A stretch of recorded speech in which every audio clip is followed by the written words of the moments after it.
yawaddul ladina kafaru. Ya, pengantar ini singkat para sahabat. Mantep TV sudah standby. Di like, di subscribe, di share sebanyak mungkin untuk supaya mencegah sahabat-sahabat kita di luar sana tidak terpengaruh terhadap pemurtadan. Kan masa di mana orang kafir itu di neraka. Zarhum yakulu wa yatamatta'u wa yulhihimul amal fasawfa ya'lamun. Biarkanlah mereka orang-orang kafir itu di dunia makan, bersenang-senang dan dilalaikan oleh angan-angan kosong. Kelak mereka akan mengetahui akibat dari perbuatan mereka itu. Wa ma ahlakna min qaryah illa walaha kitabum maklum. Kami tidak membinasakan satu negeri kecuali sudah ada ketentuan yang ditetapkan baginya. Ma tasbiqu min ummatin ajalaha wa ma yastakhirun.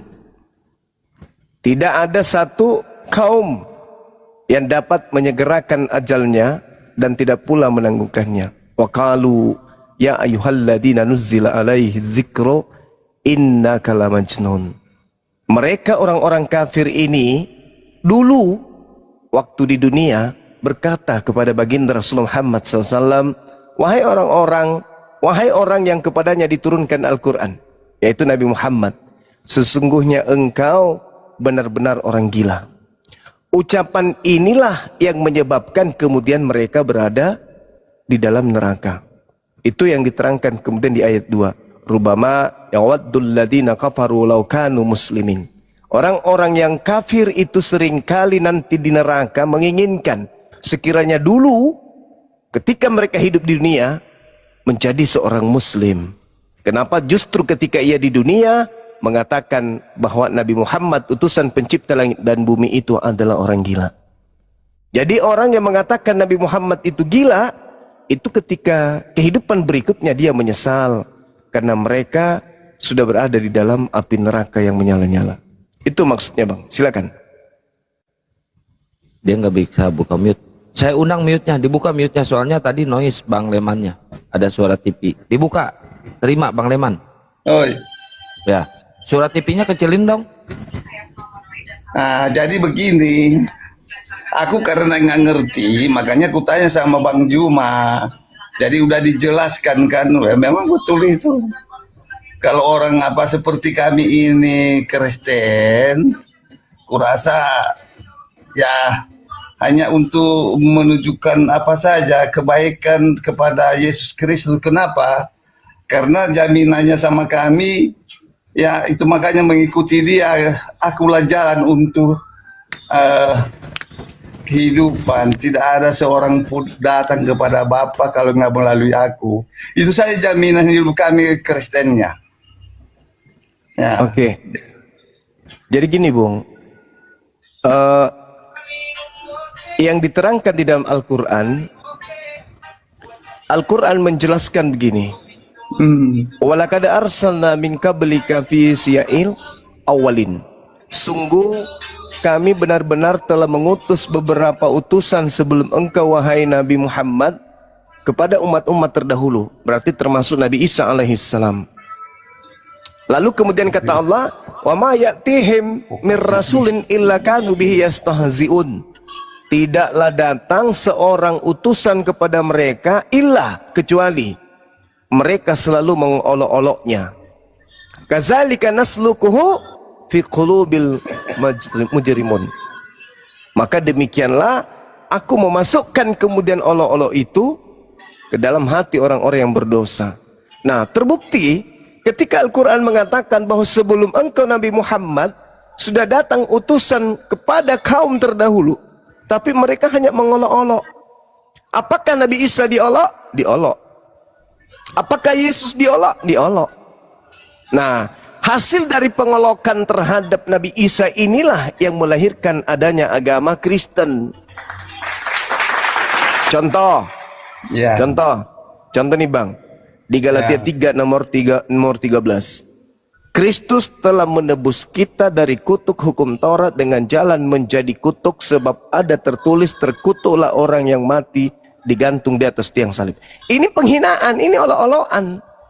Olok-olokan yang dilakukan oleh orang-orang Yahudi terhadap Nabi Allah. Kalau Paulus diminta pertanggungjawabannya, Paulus tidak akan pernah bisa menjawab itu. Paulus, kenapa kau mengatakan Yesus itu terkutuk? Kenapa kau katakan Yesus mati dengan jalan kutuk? Siapa yang mengajarkan engkau? Mereka tidak, Paulus dan teman-temannya Kristen tidak akan mampu menjawab itu. Nah, inilah bukti Al-Quran benar. Nabi Muhammad dikatakan gila sama orang-orang kafir. Allah mengatakan, kamu tenang. Bukan hanya kamu, seluruh utusan terdahulu memang sudah diolok-olok oleh kaumnya. Nah, terbukti ternyata Yesus itu juga disebut gila di dalam Markus 3 nomor 21. Jadi Al-Quran tidak salah, Bang. Bang Leman kan gak bisa di mute, turun dulu terus naik lagi Bang Leman, kayaknya sinyalnya itu nggak bisa saya mute, ada suara TV di belakang, atau TV-nya dimatiin dulu Bang Leman biar gak noise. Oh iya, ini ada keluarga nonton, kalau enggak turun saja saya lah. Nah, turun terus naik lagi ya, turun saja saya. nah, terus naik lagi nggak apa-apa biar sinyal bisa di mute. Nah, gitu. Ada suara TV takut enak kena copyright di YouTube. Iya betul. Kayaknya beliau itu sudah lanjut usia ya Bang. Iya. Suaranya kan kayak Cam. Iya, Biasa kayak buka kamera tersengal-sengal maki-maki gitu. aku dia. Iya, biasa buka kamera. Ngamuk dia, Oh, ngamuk maki-maki. Sekarang Sudah udah jinak. sepuh ya berarti ya. Udah jinak Ya sekarang. seumuran Pak Bom Bom lah, 300 tahun.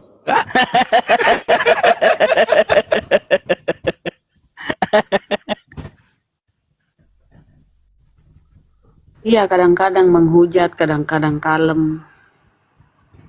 Tergantung, kalau hari ini makan babi menghujat dia. Ya, Haris, selamat malam Haris. Haris. Nggak ada hanya. Riz. Ya, dari Kristen apa Muslim, Bang? Muslim Bang. Oh, Muslim. Nyimak aja dulu ya, Bang ya. Iya Bang. Iya Bang.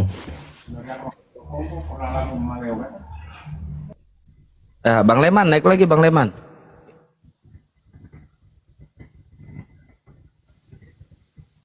Aduh, ini mah longor.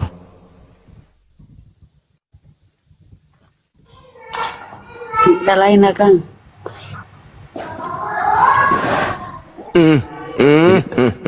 Karet ban ini mah. Ini karet ban dalam mobil truk.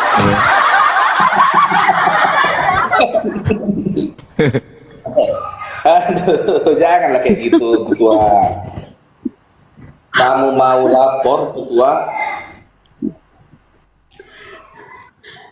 Ya, Bang Andi, selamat malam Bang Ciri-cirinya Andi. orang sini. Bang Andi. Selamat malam, Bang. Selamat malam. Gimana kabarnya, Bang?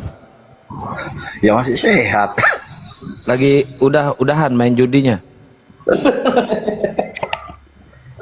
Dari mana pada jadi santang ini main judi orang?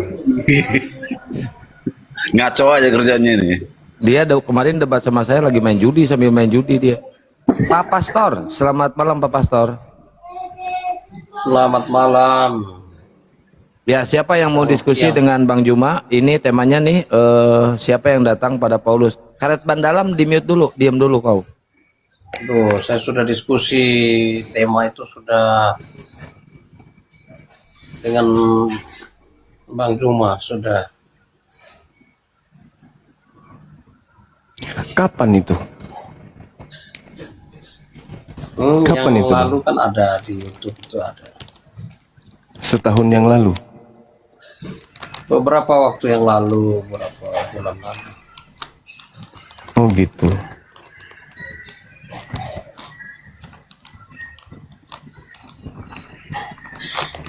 Ya, Jadi gimana? kita bahas apa ini? Pak Pastor, mau nggak tema ini? Udah pernah diskusi. Ya terus maunya tema apa? Ya boleh juga. Tema apa aja yang mau dibicarakan? Ini aja udah, yang udah ada ini. Siapa yang datang pada Iya, Paulus? karena belum ada kesimpulannya waktu itu kan. Oh ya silahkan. Tunggu dulu ya, saya ambil posisi dulu. Iya, Open Roy cam, open makan cam. soalnya. On cam, on cam. On cam, nggak usah lah kan. Sama-sama nggak usah on cam kan lebih aman.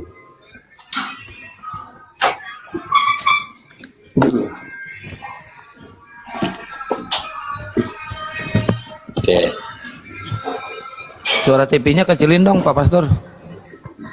Oh.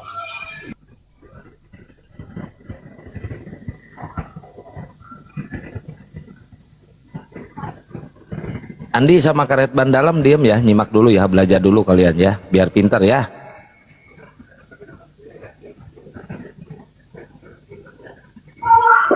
Biar kami lihat dulu separah apa kemampuan Bang Juma ini.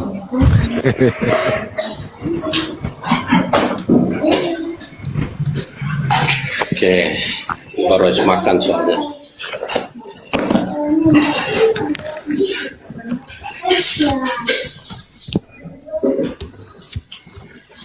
Silakan Bang. Saya yang mulai atau Anda yang mulai? Suaranya Bang Zuma kecil ya. Gede kok, di sini gede di saya. Itunya volume HP-nya aja digedein punya abang. Tunggu dulu. Aduh.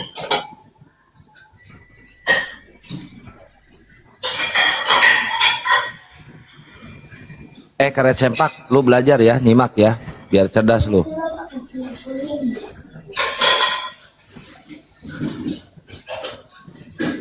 Nanti pakai. pakai ini. Udah? Sabar dulu, coba. Atau Gurunda dulu yang prolog duluan ya, Pak Pastor ya, biar Gurunda yang prolog duluan ya. Nggak boleh, boleh. Udah dengar ya? Udah. Oke, Baik, silakan. baik, makasih. Di dalam ajaran Bible, ketika Yesus sejenak sebelum terangkat ke langit, kalau dalam Al-Quran, Nabi Isa alaihissalam mengabarkan tentang datangnya Nabi Muhammad. Kalau di dalam Yohanes 16 mengabarkan akan datangnya roh kebenaran. Jadi Yesus pergi dan yang datang adalah penghibur lain. Bukan Yesus lagi yang datang. Yesus datang nanti ketika dia membawa tanda. Dia tampil di tengah langit. Itu Yesus yang datang. Tapi kalau itu tidak ada tanda ini, maka itu bukan Yesus. Ada data yang menarik untuk diurai. Di dalam Ibrani 9, nomor 27 sampai nomor 28. Dan sama seperti manusia ditetapkan untuk mati hanya satu kali saja, dan sesudah itu dihakimi, demikian pula Kristus hanya satu kali saja mengorbankan dirinya untuk menanggung dosa banyak orang. Sesudah itu dia akan menyatakan dirinya sekali lagi tanpa menanggung dosa untuk menyerahkan keselamatan kepada mereka yang menantikan dia. Jadi menurut surat Ibrani 28, Yesus akan menyatakan dirinya sekali lagi. Pertanyaan saya kepada saudara pastor, Yesus menyatakan dirinya sekali lagi itu kapan? Silakan.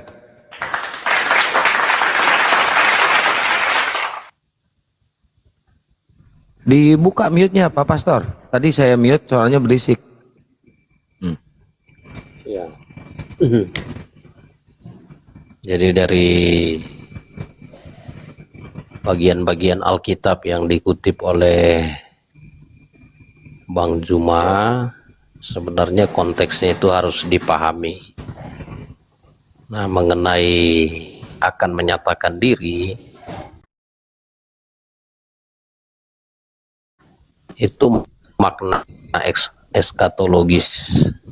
Nah, dalam Kisah Para Rasul pasal 1 ayat 11, di situ ada penegasan bagaimana Kristus kelak datang menyatakan diri, ya. Jadi ada di situ dijelaskan,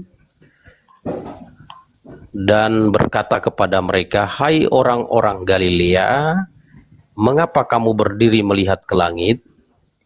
Yesus ini yang terangkat ke surga, meninggalkan kamu akan datang kembali dengan cara yang sama seperti kamu melihatnya. Nah, peristiwa ini akan terjadi pada waktu hari pengangkatan. Itu dijelaskan oleh Rasul Paulus sendiri di surat 1 Tesalonika pasal 4 ayat 16 dan 17.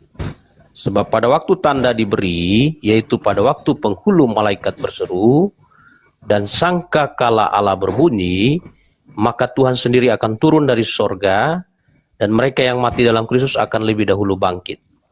Sesudah itu kita yang hidup, yang masih tinggal, akan diangkat bersama-sama dengan mereka dalam awan menyongsong Tuhan di angkasa. Demikian kita akan selama-lama bersama dengan Tuhan. Nah, jadi itu konteks eskatologis. Jadi ini penampakan secara fisik, ya, datang dalam wujud sama seperti pada waktu naik ke sorga. Nah, itu konteksnya. Oke. Oke, Pak Pastor. Jadi yang datang kepada Paulus itu juga berdasarkan pengakuan Paulus sendiri. 1 Korintus 9 nomor 1. Bukankah aku ini rasul? Bukankah aku ini orang bebas? Bukankah aku telah melihat Yesus? Jadi Paulus mengakui dia melihat. Paulus mengaku melihat Yesus. Sedangkan Ibrani 9 nomor 8, Yesus akan menyatakan dirinya sekali lagi. Yang dilihat oleh Paulus ini siapa? Karena sekali lagi dia menyatakan diri itu nanti ketika dia datang membawa tanda. Nah, yang datang kepada Paulus menyatakan diri dan Paulus melihatnya ini siapa? Bukankah Yesus mengatakan bahwa ketika dia ditanya, apa tanda kedatanganmu? Dan Pak Pastor mengatakan di dalam kitab Lukas 1 atau di dalam Kisah Para Rasul 1 nomor 11, Yesus yang kamu lihat terangkat ke langit, dia akan datang untuk kedua kalinya, sama seperti engkau melihat dia terangkat. Berarti Yesus akan turun ke bumi, nampak seperti manusia, lengkap dengan daging. Maka ketika dia ditanya, apa tanda kedatanganmu? Kalau aku yang datang, ya nampak dagingku sebagai anak manusia di tengah langit. Jadi akan semakin berat kalau Pak Pastor berbicara mengenai eskatologi. Kenapa? Paulus sendiri yang mengatakan sekali lagi, bukankah aku telah melihat? Kalau dia melihat berarti ada fisik. Nah, fisik Yesus itu nanti datang setelah dia bersama dengan tanda berakhirnya kehidupan di bumi ini. Jadi sekali lagi saya katakan, yang datang kepada Paulus itu siapa? Karena Paulus melihat. Sedangkan Yesus datang sekali lagi. Dan malaikat mengatakan Yesus akan datang lengkap dengan tubuh manusia. Dan Yesus mengatakan, aku akan datang lengkap dengan tubuh manusia. Dan kedatangannya hanya sekali lagi saja. Jadi yang datang kepada Paulus ini siapa? Silakan. Baik, jadi pertama dari penjelasan tadi itu secara eskatologis bahwa dia akan datang di angkasa. Ya, konteksnya itu datang di angkasa. Nah, sedangkan yang dibawa dalam 1 Korintus pasal 9 ayat 1 ini sebenarnya penyataan.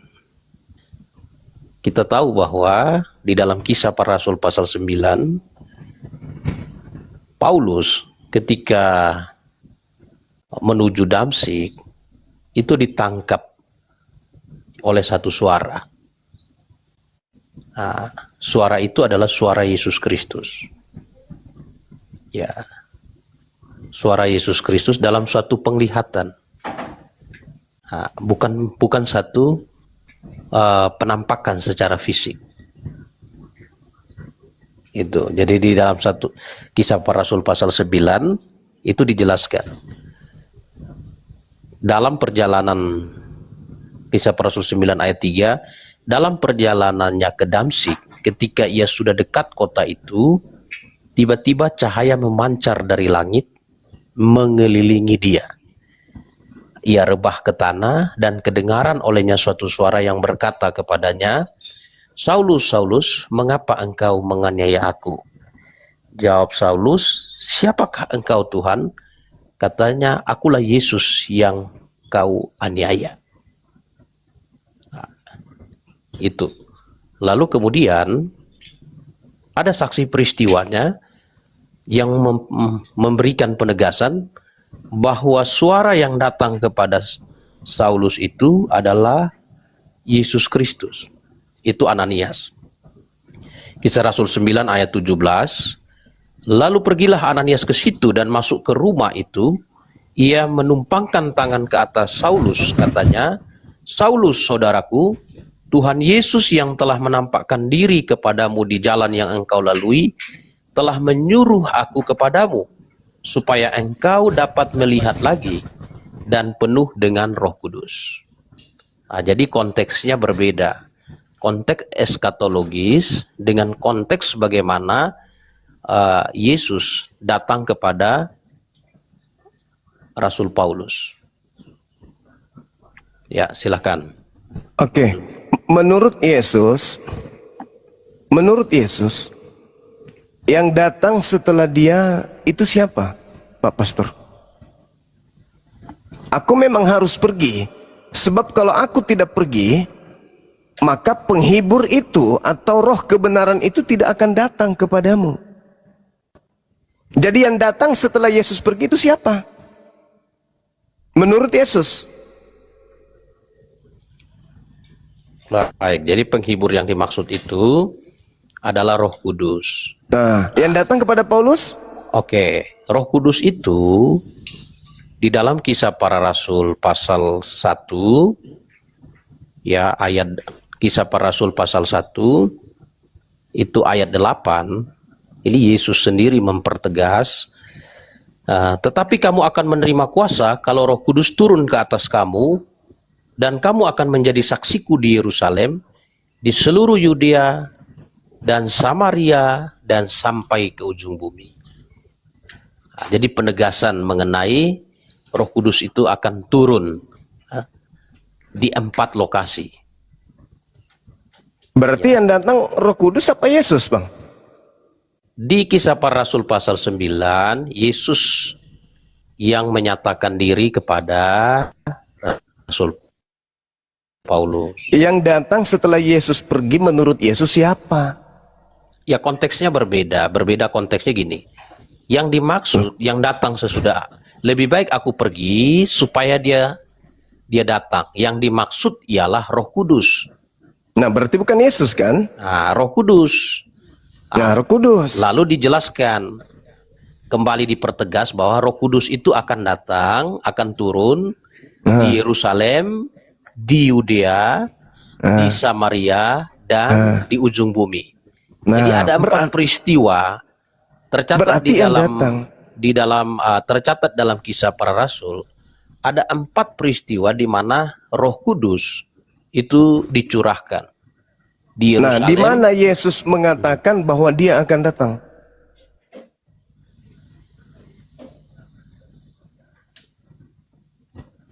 Maksudnya gimana? Kan Yesus mengatakan, memang benar jikalau aku pergi. Sebab kalau aku tidak pergi, maka roh kebenaran itu tidak akan datang. Maka yang pergi Yesus, yang datang roh kebenaran. Terus kenapa yang datang kepada Paulus justru Yesus? Bukankah Yesus mengatakan, waspadalah kepada penyesat yang datang kepadamu memakai namaku. Berarti ada dua yang datang sebelum eskatologi ini berlaku. Yang pertama yang datang adalah roh kebenaran, yang kedua adalah Yesus palsu. Nah sekarang yang datang kepada Paulus adalah Yesus, tidak mungkin yang asli. Karena yang asli nanti datang, ya seketika Anda membahas tentang istilah eskatologi. Ini artinya ketika akhir zaman, akhir dunia. Makanya dikatakan dalam Ibrani 9:28, sekali lagi dia menyatakan diri. Kapan itu? Pada akhir zaman. Berarti yang datang sebelum akhir zaman ada dua. Yang pertama roh kebenaran, yang kedua Yesus palsu. Yang datang kepada Paulus Yesus. Bukan roh kebenaran, bukan roh kebenaran. Bukan Roh Kudus. Tetapi Yesus. Sedangkan Yesus datang harus lengkap dengan daging. Menurut malaikat dan menurut Yesus. Yesus sendiri mengatakan di dalam Matius 24 nomor 27, nomor 30, dia datang sebagai anak manusia. Dan datangnya di atas langit. Akan nampak oleh seluruh manusia. Sedangkan yang datang kepada Paulus hanya mengaku Yesus doang. Dan Yesus mengajak murid-muridnya agar waspada kepada sibilis yang datang memakai namanya. Waspadalah kepada penyesat yang datang kepadamu memakai namaku dan berkata, akulah Kristus. Nah, datang nggak? Datang. Kepada siapa? Paulus. Karena sejatinya yang ditunggu oleh kaumnya, muridnya adalah roh kebenaran. Bukan Yesus lagi yang ditunggu. Siapa yang mau tunggu Yesus datang? Kalau dia datang kiamat. Maka yang datang adalah roh kebenaran. Jangan tunggu Yesus dong. Kalau mau kiamat, tunggulah dia. Dia datang hari ini, kiamat hari ini. Makanya ketika ditanya oleh murid dalam Matius 24, apa tanda kedatanganmu? Yesus mengatakan, tanda kedatanganku, langit menjadi gelap, bulan tak bercahaya, bintang berjatuhan. Terjadi nggak pada saat Yesus mengaku ketemu Yesus? Tidak. Berarti yang datang kepada Yesus, Paulus, Yesus palsu. Karena tidak ada tanda kedatangan Yesus asli. Hanya datang ngaku-ngaku, akulah Yesus. Sementara Yesus mengatakan, waspadalah kepada iblis yang datang memakai namaku dan berkata, akulah Mesias. Itu terjadi nggak? Terjadi. Kepada siapa? Paulus, Ananias, penulis Wahyu. Dan orang-orang yang murtad dari Islam. Mengaku bertemu Yesus, bla bla bla bla bla. Padahal Yesus mengatakan, waspadalah kepada penyesat yang datang kepadamu memakai namaku dan berkata akulah Kristus. Nah sekarang kembali kepada yang tadi. Aku harus pergi sebab kalau aku tidak pergi roh kebenaran itu tidak akan datang.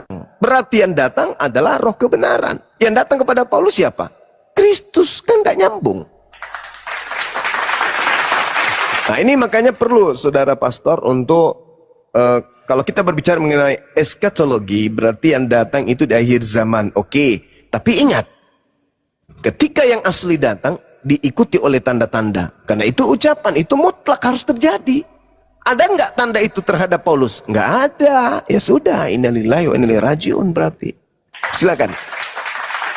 Baik, jadi yang pertama, Matius 24 yang tadi dibawakan. Ya itu bicara tentang sesuatu yang eskatologis. Nah Yesus Kristus sendiri mengingatkan di ayat yang ke-26. Jadi apabila orang lihat ia ada di padang gurun, jangan kamu pergi ke situ. Atau lihat ia ada dalam bilik, jangan kamu percaya. Jadi penampakan fisik. Ya, penampakan fisik. Nah, karena konsep penampakan fisik itu akan terjadi pada peristiwa eskatologis, yaitu pada waktu peristiwa pengangkatan. Nah, saya tadi sudah bawakan dalil yang disampaikan oleh Rasul Paulus di dalam 1 Tesalonika 4 ayat 16-17. Ya. Artinya, Rasul Paulus sendiri menyatakan mengenai peristiwa itu. Nah, mengenai Roh Kudus, janji tentang Roh Kudus itu sudah digenapi. Ya, peristiwa itu kapan terjadi? Kapan roh kebenaran itu datang? Nah, peristiwanya kapan roh kebenaran itu datang? Itu dijelaskan dalam Injil Yohanes pasal 7. Ya, Yohanes pasal 7 ayat 37 sampai 39. Ya. Dan pada hari terakhir, yaitu pada puncak perayaan itu, Yesus berdiri dan berseru, "Barang siapa haus, baiklah ia datang kepadaku dan minum. Barang siapa percaya kepadaku, seperti yang dikatakan oleh kitab suci, dari dalam hatinya akan mengalir aliran-aliran air hidup." Yang dimaksudnya ialah roh yang akan diterima oleh mereka yang percaya kepadanya, sebab roh itu belum datang karena Yesus belum dimuliakan. Jadi Yesus dimuliakan itu peristiwanya pada waktu dia naik ke sorga. Nah, naik ke sorga. Dan ditandai Yesus sebelum naik, dia menyatakan bahwa kamu akan menerima kuasa. Kalau Roh Kudus itu turun ke atas kamu, kamu akan menjadi saksiku di Yerusalem, di Samaria, di Yudea, dan sampai ke ujung bumi. Kalau kita bicara tentang roh kebenaran, itu sudah terjadi penggenapan. Artinya peristiwa penggenapan roh kebenaran itu sudah terjadi sebelum Rasul Paulus, ya, Rasul Paulus mendapat penglihatan mengenai Yesus Kristus yang datang kepadanya.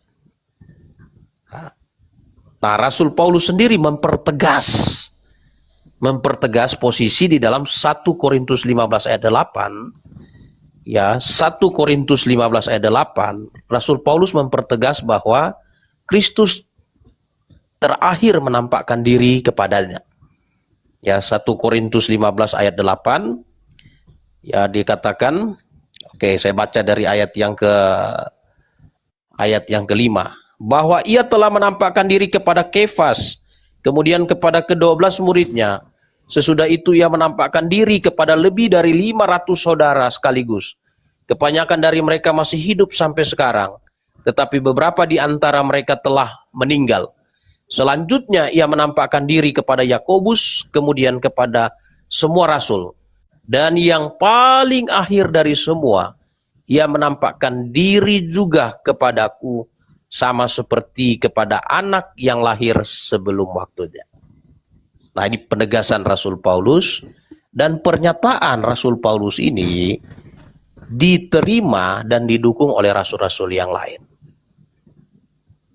Diterima dan didukung oleh jemaat-jemaat. Kenapa? Karena yang bertemu dengan Paulus, ya, juga dia bertemu dengan Ananias. Ananias mempertegas kesaksian Rasul Paulus. Didukung oleh Rasul Petrus. Di dalam 2 Petrus pasal 3 ayat 15, Rasul Petrus menjelaskan mengenai posisi Rasul Paulus di dalam kekristenan. 2 Petrus 3 ayat 15-16. Anggaplah kesabaran Tuhan kita sebagai kesempatan bagimu untuk beroleh selamat. Seperti juga Paulus, saudara kita yang kekasih, telah menulis kepadamu menurut hikmat yang dikaruniakan kepadanya. Hal itu dibuat dalam sebuah suratnya. Apabila ia berbicara tentang perkara-perkara ini, dalam surat-suratnya itu ada hal-hal yang sukar difahami, sehingga orang yang tidak dapat memahaminya dan yang tidak teguh imannya memutarbalikan menjadi kebinasaan mereka sendiri, sama seperti yang juga mereka buat dengan tulisan-tulisan yang lain. Jadi ini jelas, ya. Jadi yang datang kepada Rasul Paulus itu siapa? Ya, Yesus. Ya, itu Oke. Yesus. Baik, Silakan. menurut Paulus, yang datang kepada Paulus adalah Yesus. Menurut Paulus, silakan aja Bang. Matius 24 nomor 26 yang Anda baca tadi, di situ tidak ada kata lihat. Itu hanya penambahan di Indonesia saja. Tidak ada kata lihat di situ. Yang ada adalah kata ideo. Ideo itu artinya sesungguhnya. Jadi apabila orang berkata kepadamu lihat, itu tak ada kata lihat. Sesungguhnya Yesus ada di padang gurun. Jangan kamu pergi ke situ, atau sesungguhnya Yesus ada di dalam bilik. Apa kata Yesus? Jangan kamu percaya. Nah sekarang, siapa yang mengatakan bahwa ada dia melihat kemudian sesungguhnya Yesus ada di padang gurun? Ya Paulus. Siapa lagi? Karena ketika Anda berbicara mengenai kisah para rasul 9, ya jelas asistennya sendiri yang mengatakan bahwa Paulus bertemu di padang gurun ketika Paulus menuju ke Damsyik. 1 Raja-Raja 19:15, jalan menuju ke Damsyik itu adalah padang gurun. Kemudian yang kedua, Matius 24 nomor 26 ini yang jangan kau percaya kata Yesus, ketika ada orang berbicara sesungguhnya Yesus ada di dalam bilik, temeon. Temeon itu adalah kamar rahasia, seperti sel, penjara. Dan itu tempatnya Paulus mengarang cerita kalau di situ ada Yesus datang kepadanya. Aku memberitakan Injil, aku menerima Injil bukan dari manusia, tapi dari pernyataan Yesus Kristus. Berarti ketika dia menulis dalam penjara, dalam bilik, dalam temeon, bilik rahasia, Paulus mengaku di situ ada Yesus datang kepadanya. Jadi semua yang diterangkan Yesus itu digenapi oleh Paulus. Jadi apabila ada orang berkata kepada kalian sesungguhnya Yesus ada di padang gurun, jangan kau percaya. Atau ada orang yang berkata sesungguhnya Yesus ada di dalam bilik, di dalam sel penjara, jangan kau percaya. Sekarang Anda mengatakan yang datang kepada Paulus itu adalah Yesus. Ya menurut Paulus, menurut Anda juga. Sedangkan kalau kita urai sederhana saja, aku akan pergi. Sebab kalau aku tidak pergi, roh kebenaran itu tidak akan datang. Nah, Anda membantu saya menjelaskan. Ternyata roh kebenaran itu datang. Tapi yang datang kepada Paulus? Yesus kan? Nah, lalu hal-hal yang tergenapi oleh Paulus, kita nggak boleh nutup mata. Di antaranya yang saya terangkan tadi. Yang ketiga adalah bahwa penyesat akan datang memakai namaku, menyesatkan banyak orang. Berhasil nggak iblisnya menyesatkan banyak orang dengan memakai nama Yesus Kristus? Berhasil. Nama siapa yang digunakan oleh Paulus kemudian untuk menghapuskan hukum Tuhan? Yaitu Torah. Nama Yesus Kristus. Nama siapa yang digunakan oleh Paulus kemudian untuk merubah ajaran, keyakinan, kepercayaan orang Roma penyembah roh-roh dan Yunani? Nama Paulus, nama Yesus. Tergenapi semuanya. Sedangkan Yesus yang mengunci. Tanda kedatanganku, matahari menjadi gelap, bumi kemudian kejatuhan bintang-bintang. Apakah itu sudah terjadi? Belum. Berarti yang datang kepada Paulus itu si palsu. Karena tidak ada tanda-tanda itu. Tidak ada tanda-tanda itu. Apa tanda kedatanganmu? Nah, mau dia kapanpun, kalau aku yang datang, tanda itu harus ada. Gak boleh tidak ada. Kalau ada yang mengaku bertemu dengan aku dan tanda itu tidak ada, itu bukan aku. Itulah yang terjadi kepada Paulus. Ada nggak tanda itu? Nggak ada. Anda akan mengatakan, itu kan bercerita akhir zaman. Ya emang, kapanpun Yesus datang, itulah akhir zaman. Sekiranya Yesus datang kepada Paulus abad pertama, berarti abad pertama Masehi itulah akhir zaman. Tapi karena yang datang kepada Paulus adalah si palsu, tidak menjadi akhir zaman. Karena yang datang si palsu, hanya datang menyesatkan banyak orang. Dan banyak orang itu memakai nama Yesus, memakai nama Kristus, dan Kristen itu sendiri adalah pengikut Kristus. Berarti banyak orang yang memakai nama Kristus adalah Kristen. Sederhana bukan? Nah, karena Yesus sendiri mengatakan, waspadalah kepada penyesat yang datang kepadamu memakai namaku. Penyesatnya datang kepada siapa? Memakai nama Yesus dan menyesatkan banyak orang. Paulus kan? Siapa lagi? Gampang kok sebenarnya kalau kita mau menggunakan akal sehat. Silakan Pak Pastor. Baik, jadi yang pertama sebenarnya kata idoia, ya idoia itu artinya lihat. Itu kata kerja, yaitu kata kerja di dalam Matius tadi itu bukan sesungguhnya. Nah, itu kata kerja bentuk aorist imperatif aktif.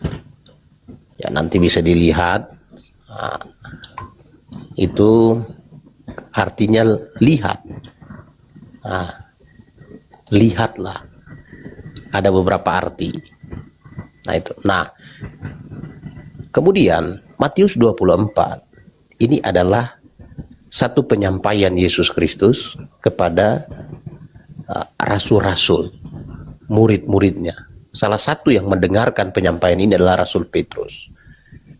Ya, ini Matius 24 ini paralel dengan Lukas 21.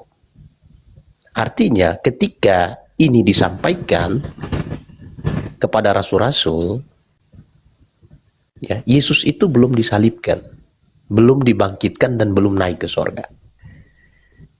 Nah, jadi Petrus mendengar, Petrus tahu, Petrus memahami. Maka pada waktu Paulus ya memberi kesaksian tentang kesaksian pertobatannya, itu didengarkan oleh Petrus.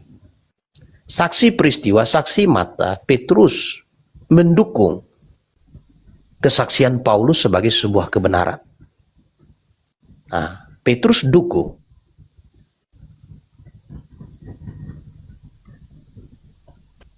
Maka pada waktu Paulus mempertegas bahwa yang paling akhir dari semua, Kristus telah menampakkan diri kepadanya seperti bayi yang lahir sebelum waktunya. Prematur. Diterima sebagai sebuah kebenaran oleh Rasul Petrus. Ya, oleh Rasul Petrus. Kalau ada yang berasumsi bilang itu Yesus yang lain dan segala macam, dia tidak punya saksi selain dari asumsi dan selain dari salah menafsirkan Matius 24 dan Lukas 21. Karena saksi peristiwa, saksi mata yang mendengar memberi dukungan bahwa kesaksian Paulus itu adalah kesaksian yang benar, dapat diterima. Ya, dapat diterima. Mengapa? Karena Paulus yang datang kepada Paulus itu juga datang kepada Ananias. Ananias sendiri yang bersaksi kepada Paulus bahwa Yesus yang datang kepada Paulus datang juga kepadanya, memberikan perintah kepadanya. Dan saksi jemaat-jemaat menerima kesaksian Paulus. Ya, jadi tidak bisa dipisahkan. Kalau bisa memisahkan, kalau Paulus bertemu dengan Yesus yang lain, bukan Yesus yang asli, pasti kesaksian Paulus akan dibantah oleh Petrus. Dan pasti Petrus akan menolak apa yang disampaikan oleh Paulus, apa yang diajarkan oleh Paulus.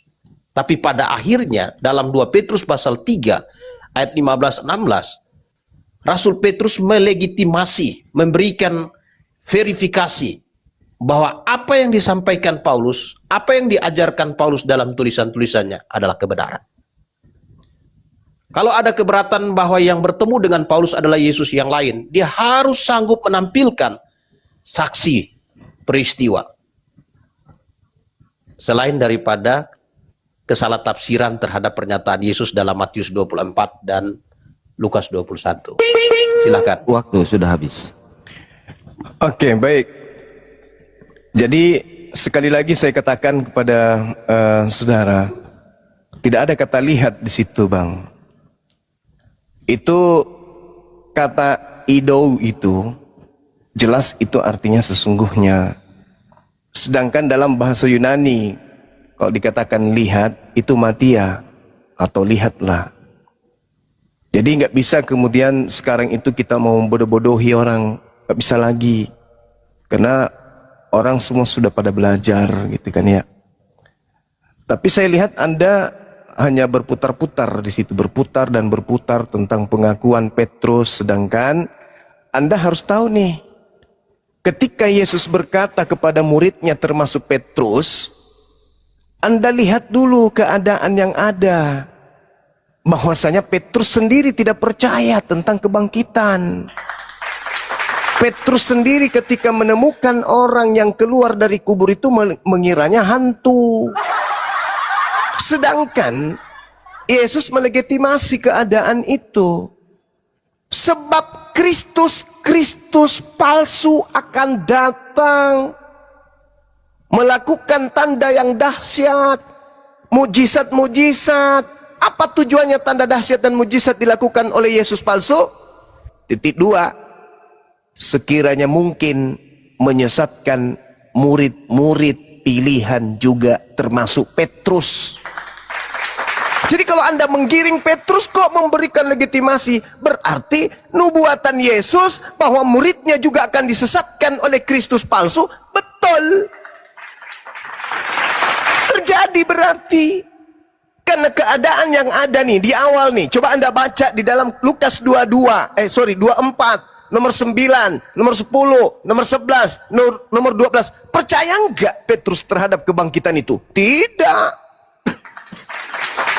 Percaya enggak kalau Yesus keluar dari kubur? Tidak. Anda baca itu. Bahkan di Matius 28, 18, 19 pun mereka ragu-ragu. Ini Yesus atau bukan? Jadi jangan Anda kemudian mengatakan bahwa Petrus ingat sekali lagi. Ketika Yesus berkata kepada muridnya, sebab Yesus palsu akan datang melakukan tanda yang dahsyat dan mujizat, sekiranya mungkin menyesatkan Petrus. Itu fakta, itu real. Jadi jangan seketika, oh Petrus. No. Kalau itu terjadi, berarti Petrus sudah masuk ke dalam penggenapan kalau murid pilihan juga akan disesatkan oleh Yesus palsu. Jadi itu bukan jadikan sebagai sandaran, oh Petrus begini. Justru kalau Anda membawa Petrus, Anda membawa Kepas, Anda membawa seluruh muridnya sekalipun, berarti justru itu menggenapi nubuatan Yesus bahwa orang-orang pilihan juga akan disesatkan oleh Yesus palsu. Sekarang permasalahannya bukan di situ. Permasalahannya nasihat Yesusnya. Ada 3 yang datang setelah dia terangkat ke langit. Yang pertama adalah si palsu, ngaku Yesus. Yang kedua adalah roh kebenaran. Yang ketiga Yesus asli. Nih, saya tegaskan lagi kepada saudara. Tanda Yesus palsu ketika datang keluar dari kubur. Tuh. Tanda Yesus asli ketika dia datang keluar dari langit. Beda kan? Kemudian roh kebenaran itu ketika datang memuliakan dirinya, bukan menghina apalagi mengutuknya. Jelas itu. Sekali lagi saya simpulkan. Jangan enggak usah bawa Petrus kok begini, enggak perlu. Karena Yesus sudah membuka kunci utama bahwa murid-muridnya pun akan disesatkan kemudian oleh Yesus palsu itu. Jadi nggak usah Anda jual itu, Bang. Sekarang yang harus Anda bahas adalah Yesusnya menubuatkan akan 3 unsur pribadi yang datang setelahnya. Yang pertama Yesus palsu, yang kedua adalah roh kebenaran, yang ketiga adalah Yesus asli. Yesus palsu ketika datang keluarnya dari kubur. Apa pembuktian dalilnya? Matius 12, nomor 38 sampai nomor 40. Angkatan jahat ini minta satu tanda. Dan tidak akan diberikan satu tanda apapun selain anak manusia keluar dari kubur. Petrus berkhotbah, Kisah Para Rasul 2 nomor 29, 30, 31, 33. Yesus jasadnya tidak akan ditinggal di kuburan. Jasadnya tidak mengalami kematian, tetapi tangan kanan Elohim akan mengangkatnya ke langit. Jelas itu. Berarti yang datang setelahnya adalah Yesus palsu. Makanya tadi saya membaca dalil Ibrani 9 nomor 28 yang tadi. Ibrani berapa tadi itu? Ibrani 7. Itu jelas itu. Artinya bahwa ketika dalil demi dalil saya uraikan kepada saudara, Ibrani 9 nomor 28, itu membuktikan bahwa memang Yesus hanya akan datang sekali lagi, yaitu pada akhir zaman ketika dia membawa tanda. Ada nggak tanda itu kepada Paulus? Tidak ada. Berarti yang datang kepada Paulus adalah si penyesat. Itu tidak bisa dipungkiri itu. Tadi saya mengurai di dalam Matius 24. Anda mengatakan di situ melihat. Wow. Kalau melihat berarti tergenapi juga. Karena dalil Paulus mengatakan aku melihat. 1 Korintus 9 nomor 1. Bukankah aku telah melihat Yesus? Tergenapi kan? Kalau Anda memaksakan ada kata lihat, tapi bukan kata lihat di situ. Itu sesungguhnya. Lihat itu dalam bahasa Yunani itu artinya matia. Jadi jelas saudaraku, ketika kita mengerjakan kebenaran, ya harus berpola kepada unsur-unsur yang mendekatkan kita kepada dalil. Yesus mengatakan, aku harus pergi. Sebab kalau aku tidak pergi, roh kebenaran itu tidak akan datang. Berarti yang datang setelah aku pergi, aku atau aku? Aku atau bukan aku? Bukan aku. Nah, kita cek Yesus. Paulus, ya paman, yang datang kepadamu siapa? Yesus. Kena deh. Kena Paulus. Kenapa? Karena yang datang memakai namaku, iblis. Kena dia. Paulus kena di situ. Karena kalau aku yang datang, kiamat. Selain aku masih ada satu, roh kebenaran. Ketika ia datang, memuliakan aku. Lagi-lagi yang datang kepada Paulus memuliakan Yesus nggak? Enggak. Menghinakan Yesus dia. Kristus telah menebus kita dari kutuk hukum Torah dengan jalan menjadi kutuk karena kita, sebab ada tertulis, terkutuklah Yesus. Terkutuklah dia. Terkutuklah orang yang mati digantung di atas salib. Terkutuk dong Yesus. Berarti dia tidak memuliakan, dia menghinakan Yesus. Berarti yang datang kepada Paulus ini bukan roh kebenaran. Dan juga bukan Yesus. Karena tidak ada tanda. Kalau aku yang datang, maka tanda ini akan menyertai. Itu yang perlu Anda pahami dengan baik. Bahwasanya, sekali lagi saya katakan, ada 3 yang datang setelah Yesus. Yang pertama adalah si palsu, yang menyesatkan banyak orang yang datang kepada murid Yesus, yang datang menyatakan diri kemudian di padang gurun, menyatakan diri dalam bilik rahasia, dan yang kedua adalah roh kebenaran yang memuliakan Yesus, dan yang ketiga adalah sang pembawa tanda berakhirnya kehidupan di bumi, yang asli Yesus. Al-Quran As-Sukhruf ayat 61, Matius 24, data nomor 27, 29, dan 30. Demikian. Baik, hal pertama saya harus tunjukin data bahwa arti kata ido itu adalah melihat. Saya balikan kamera. Oke. Nah, ini leksikon. Ya, tuh ido. See, behold, look. Oke. Ini strong leksikon. Karena saya bukan bukan pengarang bebas, tapi saya bicara dengan data. Ya itu. Lalu kemudian ada banyak kesalahtafsiran yang disampaikan oleh saudaraku Juma mengenai tanda Nabi Yunus dalam Matius pasal 12. Itu Yesus berbicara tentang bagaimana dia akan berada di dalam rahim bumi selama 3 hari 3 malam. Di dalam Matius pasal 12. Matius pasal 12 ayat 39 sampai 40. Tetapi jawabnya kepada mereka, angkatan yang jahat dan yang tidak setia ini menuntut satu tanda. Tetapi kepada mereka tidak akan diberikan tanda selain tanda Nabi Yunus. Sebab Yunus tinggal di dalam perut ikan 3 hari 3 malam. Demikian juga anak manusia akan tinggal di dalam rahim bumi 3 hari 3 malam. Jadi itu jelas. Petrus, beberapa rasul-rasul, awal-awal kebangkitan Kristus, mereka meragukan. Mereka meragukan.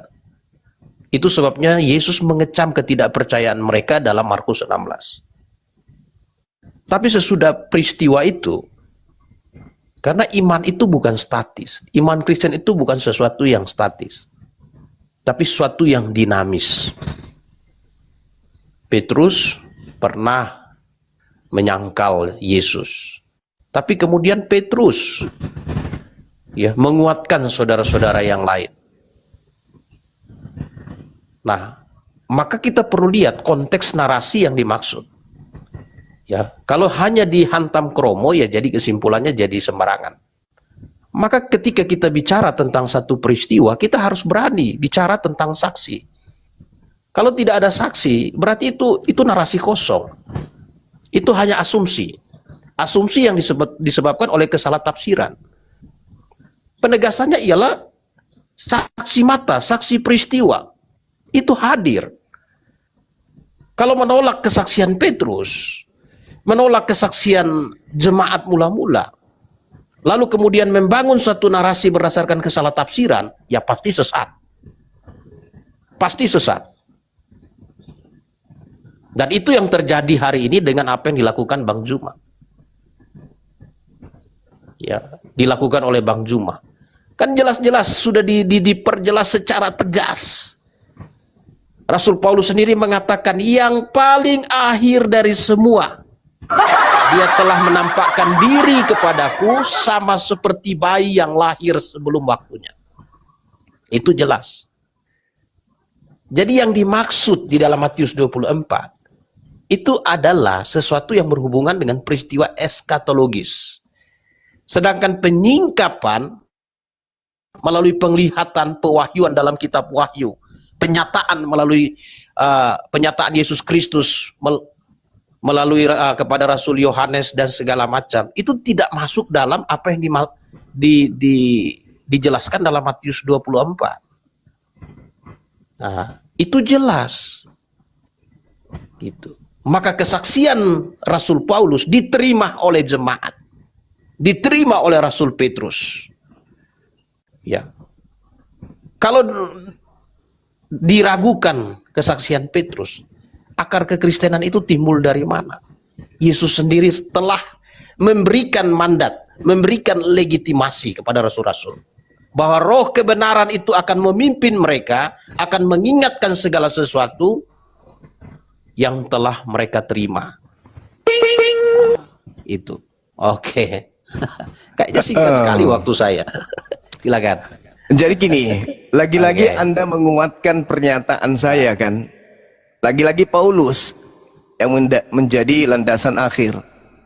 Yesus sendiri yang telah menampakkan diri sama seperti aku melihat bayi dan seterusnya. Kan sudah saya katakan tadi. Anda bantah dong itu. Di mana Yesus mengatakan bahwa si palsu pun akan menyesatkan Petrus. Kan itu yang saya katakan tadi. Di mana ayatnya itu? Sabar. Matius 24 nomor 24. Akang bisa buka kamera, Kang? Bisa Guru. Nah, silakan kita lihat di dalam Alkitab Sabda.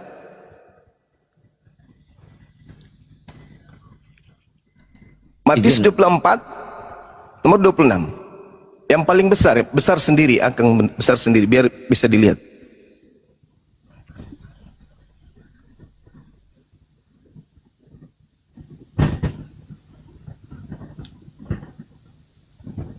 Kang,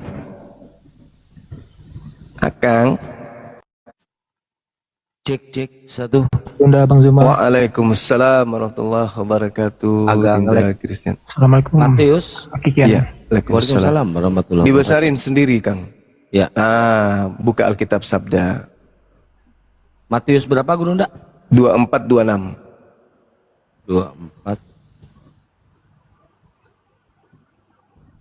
Saya balikin dulu kameranya.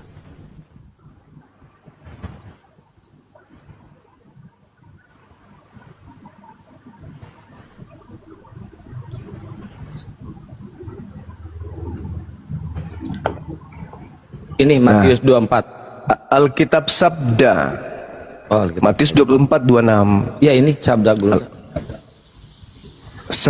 Satu data aja. Kan kita mau lihat original teksnya. Ini Gurunda. Ini Akang. Nah, iya. benar Rahma aja.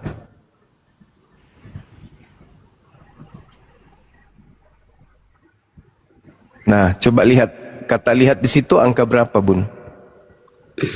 2400. Iya nih. Tekan coba.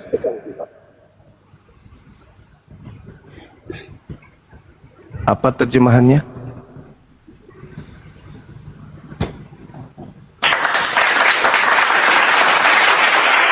Terjemahannya apa? Sesungguhnya. Behold. Sesungguhnya. Behold itu. Sesungguhnya. Nah, itu dalam terjemahan lain. Ini sesungguhnya. Sekarang. Behold, Sabar see. dulu. Sabar dulu. Sabar dulu. Sekarang Bunda masuk di terjemahan Indonesia Yunani. Iya dong. Harus jujur kita. Ya jujur. 200. Terjemahan Indonesia Yunani. Buka laman baru. Sudah itu Bunda.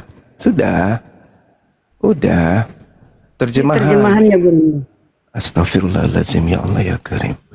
Terjemahan Indonesia Yunani di laman baru.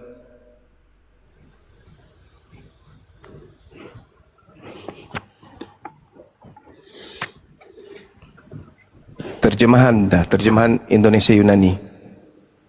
Ntar Gurunda. Ini kita ngajar anak TK si pastor kita ini. Sorry. Bukan, pastornya kita ajarin pakai anak TK. Terjemahan Indonesia Yunani. Ketik aja terjemahan Bunda.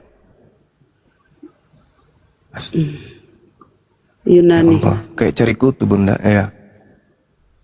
Nah, ini tulis, Bunda. lihat. Apa bahasa Yunaninya?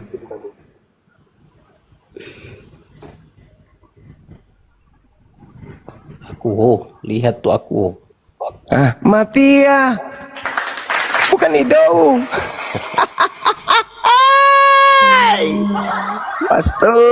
Pastor. Karangke manyang. Jadi kembali kepada pernyataan saya, saudara, ya, bahwasanya Yesus itu sendiri yang mengatakan, waspadalah kepada penyesat yang datang kepadamu memakai namaku. Penyesatnya datang memakai namaku. Nama Yesus. Siapakah engkau Tuhan? Aku Yesus.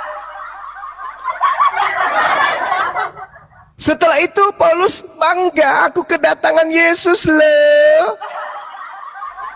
Habis itu Yesus yang datang kepada Paulus ngajarin entah apa-apanya diajarkan kepada Paulus. Makan babi boleh, ini halal, hukum Torah itu sampah. Pencipta langit dan bumi itu turun ke bumi jadi manusia, mati terkutuk, dibunuh manusia. Itu ajaran Paulus semua tuh. Dari bisikan Kristus. Nah, sekarang permasalahannya di mana? Ketika Yesus berkata, waspadalah agar kamu jangan disesatkan, sebab akan datang banyak penyesat memakai namaku. Siapa banyak penyesat memakai nama Yesus? Hindu enggak? Buddha enggak, ateis enggak, Islam apalagi. Satu-satunya kandidat ya Aliteng. Aliteng yang datang kemudian memakai nama Yesus dan menyesatkan banyak orang dengan nama itu.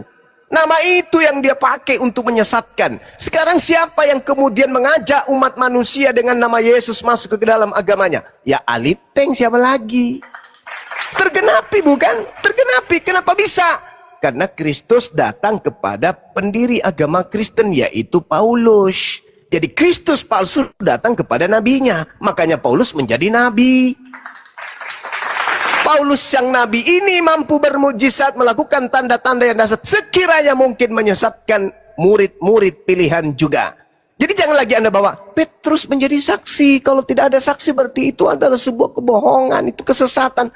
Loh, justru yang Anda jelaskan ini penggenapan dari nubuat Yesus, bahwa Kristus palsu akan melakukan tanda yang dahsyat, akan melakukan banyak mukjizat, sekiranya mungkin menyesatkan siapa? Paulus, Petrus dan teman-temannya.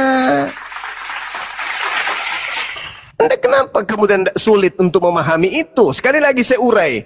Yesus berpesan akan ada 3 yang datang setelah dia terangkat ke langit. Yang pertama adalah Yesus palsu, yang kedua adalah roh kebenaran, yang ketiga adalah Yesus asli. Nah, Anda tadi masuk ke dalam Matius 12. Anda tahu nggak itu Matius 12 itu? Angkatan jahat minta satu tanda. Apa tanda yang diberikan kepada angkatan jahat? Keluar dari kubur kan hari ketiga. Siapa yang percaya sekarang ini keluar dari kubur? Yahudi atau Kristen? Ya Kristen. Berarti Kristen ini angkatan apa? Ya angkatan jahat. Makanya waspadalah kepada penyesat. Penyesat itu jahat gak? Jahat. Makanya Petrus berkhotbah. Jadi Yesus yang kalian salibkan itu telah dijadikan menjadi Kristus. Dan Tuhan untuk siapa? Untuk angkatan jahat.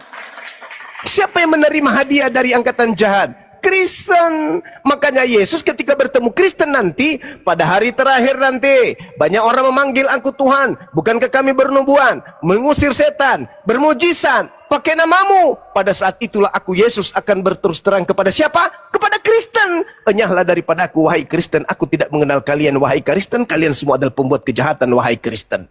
Tamat di situ kan? Lalu siapa yang mau diusir?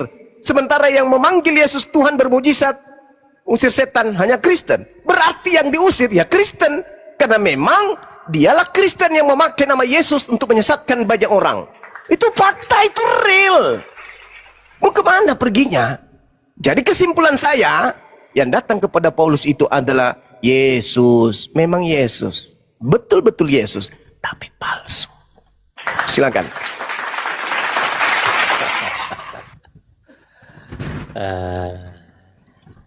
Jadi Matius 24 ayat 26 itu kalau dilihat kata ido itu kata kerja. Kalau sesungguhnya itu kata keterangan. Nah, jadi saya mesti ajarkan juga ini original teksnya. Kasihan ya pakai sabda. Ini original teksnya. Ido itu. Saya tekan ini, lihat itu verb, bukan adverb. Kata kerja. Kalau sesungguhnya itu kata keterangan. Itu artinya apa? Saya tunjukin artinya. Tadi sebenarnya sudah ada di sabda itu. Itu see, behold.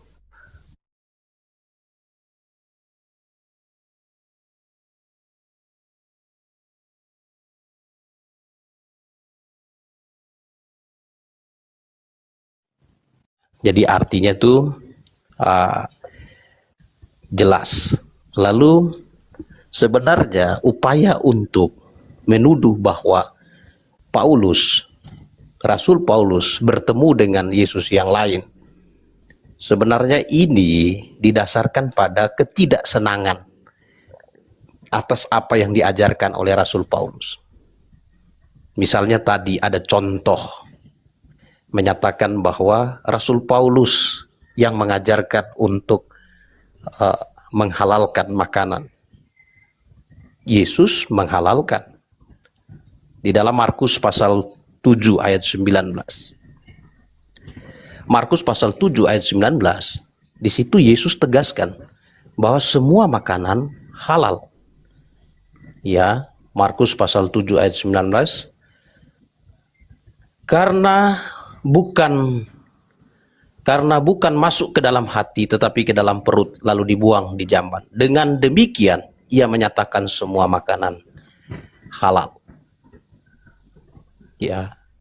Bagi ahli Taurat yang hidup sejaman dengan Yesus, mereka melihat tindakan Yesus itu melawan hukum Taurat. Sama seperti teman-teman Muslim Bang Zuma malam hari ini melihat ajaran Paulus. Ya. Di dalam Yohanes pasal 5 ayat 17-18 dikatakan, tetapi ia berkata kepada mereka, Bapakku bekerja sampai sekarang, maka aku pun bekerja juga. Sebab itu orang-orang Yahudi lebih berusaha lagi untuk membunuhnya.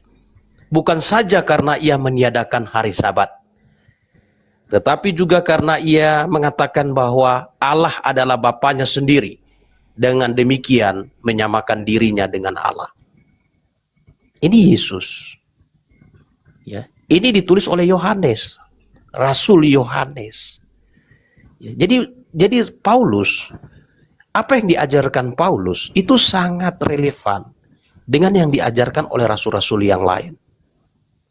Jadi tidak ada alasan untuk memisahkan pengajaran Paulus lalu menuduh bahwa Paulus bertemu dengan Yesus yang lain. Karena tidak ada saksinya.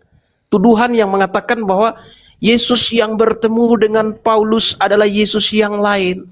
Kalau kita tanya siapa saksi peristiwanya, siapa saksi yang menolak bahwa yang bertemu dengan Paulus adalah Yesus yang lain? Tidak ada paman. Lalu dari mana? Saya berasumsi paman. Asumsinya dari mana? Dari perkataan Yesus dalam Matius 24. Dari perkataan Yesus Matius 24. Sudah paman. Cepat sekali paman. Oke lah ya, saya mau istirahat. Anda mau saksi? Anda mau saksi? 22. Anda mau saksi kalau yang datang kepada Paulus itu Yesus palsu? Mau? Silakan. Yesus sendiri. Yesus sendiri saksinya. Pada hari terakhir nanti banyak orang memanggil aku Tuhan, Tuhan. Bukankah kami bernubuat, mengusir setan, bermujizat? Pada hari itulah aku akan berterus terang kepada mereka, enyahlah daripadaku, aku tidak mengenal kalian. Kalian semua adalah pembuat kejahatan. No, telan itu, makan itu. Yesus sendiri yang mengusir Kristen. Apa Anda berpikir bahwa yang akan diusir itu Islam? Atau yang Anda berpikir bahwa yang diusir itu adalah Hindu? Hah? Yesus sendiri yang menjadi saksi pada hari terakhir. Siapa yang selama ini memanggil Yesus Tuhan? Bernubuat, mengusir setan, pakai nama Yesus. Islam. Pret. Pendeta, pastor, dan jemaatnya lah yang akan diusir. Yesus sendiri yang menjadi saksi. Dan itu tertuang di dalam kitab saudara. Sekarang Anda tidak sanggup, bukan? Mengatakan bahwasanya apakah nubuat Yesus yang berkata waspadalah agar kalian jangan disesatkan, sebab akan datang banyak orang memakai namaku dan berkata akulah Mesias, mereka akan menyesatkan banyak orang. Ketika Anda ditanya apakah nubuat Yesus ini tergenapi, banyak orang memakai nama Yesus untuk menyesatkan orang lain, tergenapi enggak? Tergenapi. Mana orang banyak itu yang memakai nama Yesus menyesatkan orang banyak? Ada enggak kandidat selain Kristen? Tidak ada. Berhasil enggak Kristus palsu menyesatkan banyak orang memakai nama Yesus Kristus? Berhasil dong. Mana orang banyak itu? Mana orang banyak itu? Apa nama kelompoknya? Islam. Tidak mungkin. Satu-satunya kandidat hanyalah Kristen. Coba saya tes lagi pada saudara pastor. Berhasil tidak iblis memakai nama Yesus Kristus menyesatkan banyak orang? Berhasil atau tidak? Silakan Anda jawab. Ya, Pak Pastor, tiktokan 15 menit tiktokan. Ya, jadi kalimat yang diucapkan oleh saudaraku Juma, waspadalah, itu suatu peringatan yang disampaikan kepada rasul-rasul, bukan kepada orang Islam, bukan kepada Bang Juma. Dan yang paling tahu ciri khas itu adalah rasul-rasul, bukan Bang Juma dan teman-teman Berhasil yang lain. nggak iblis memakai nama Yesus Kristus menyesatkan banyak orang? Berhasil nggak? Itu peristiwanya pada peristiwa akhir zaman. Itu konteks eskatologis. Masalah generasi. Anda berbicara tentang rasul-rasul itu kapan? Akhir zaman atau abad pertama? Begini. Yesusnya berkata, lebih tahu ciri-cirinya daripada Rasul Yesus Paulus. berkata, waspadalah kepada penyesat yang datang kepada kamu. Kamu ini siapa? Kamu siapa? Kamu siapa? Akhir zaman atau abad pertama? Waspadalah kepada penyesat yang datang kepada kamu. Kamu siapa? Murid-murid abad pertama. Ini burung ya, host. Berhasil nggak kemudian iblis memakai nama Yesus Kristus menyesatkan banyak orang dari abad pertama sampai sekarang? Berhasil. Apa nama kelompok orang yang disesatkan oleh iblis dalam nama Yesus Kristus? Ya Kristen. Anda mau mengatakan akhir zaman? Di akhir zaman pun ia memakai nama Yesus Kristus, ia keturunan kalian. Tidak mungkin keturunan kami, pasti keturunan orang-orang aliteng. Karena kalianlah yang mengajarkan anak-anak kalian, turunan kalian memanggil Yesus bernubuat mengusir setan pakai nama Yesus. Jadi keturunan kalianlah yang akhir zaman nanti akan diucir. Ayo, mau lari kemana? Eskatologis. Ya, sebenarnya Harus boleh dibantu nggak ini? sebenarnya Bisa dibantu iblis nggak sudah dari sini? berhasil Tunggu 10 menit. Berhasil nggak? berhasil menyesatkan Bang Juma dan teman-teman. Ya, berarti Salah ente. memahami siapakah Yesus. Ente berarti yang salah. Anda menganggap Anda sudah berhasil menyesatkan Iblis aku. telah berhasil menyesatkan Bang Juma. Saudaraku, sorry Lakde. Oke lah ya. Iblis memakai nama Yesus Kristus menyesatkan banyak orang. Oke. Dan orang banyak yang disesatkan oleh Kristus itu tak lain dan tak Nanti bukan lagi kita antara ngobrol-ngobrolnya kalian. Itu fakta, sudah cukup saudara. bagus. Itu fakta, Biarkan itu real. dipertimbangkan baik-baik ya. Ya, Anda lah yang Kasih untuk pertimbangkan karena Anda menjadi Kristen akibat adanya orang Barat saya yang hanya datang ke kasihan Nusantara aja. memakai Penggenapan nama Yesus itu sekarang apa yang disampaikan Yesus itu ada di dalam diri Bang Juma dan teman-teman. Ya, Oke, terserah, selamat terserah. malam. Kalau Anda ingin Selamat malam. menutupi kepahitan yang saya sampaikan dengan cara seperti itu, ya derita Tidak Allah. pahit, tidak pahit. Pahit Tadi kan dong. saya sudah jelaskan. Pahit Saya ini dong, itu kan objektif loh. fakta. Itu kan fakta. Yang memakai nama Yesus Kristus kan kalian. Itu fakta. Kok larinya ke Bang Soma? Itu cara Iya, Anda untuk karena menutupi salah kepahitan. memahami. Nggak ada yang salah memahami. Nggak ada yang salah memahami. Mengenal Iblis, Yesus begini, sebagai manusia, Iblis bukan sebagai datang Allah dan memakai manusia. nama siapa? Kutanya dulu. Iblis datang memakai nama siapa untuk menyesatkan? Iya, nama Yesus. Eh, Iya, tapi kan nama Yesus Kristen juga menyebar ke seluruh dunia memakai nama siapa? diakui. Jadi ada Yesus. Sekarang yang pertanyaan palsu. saya, Kristen menyebar ke seluruh dunia memakai nama siapa? Itulah Nama Yesus. Udah Pak Pastor.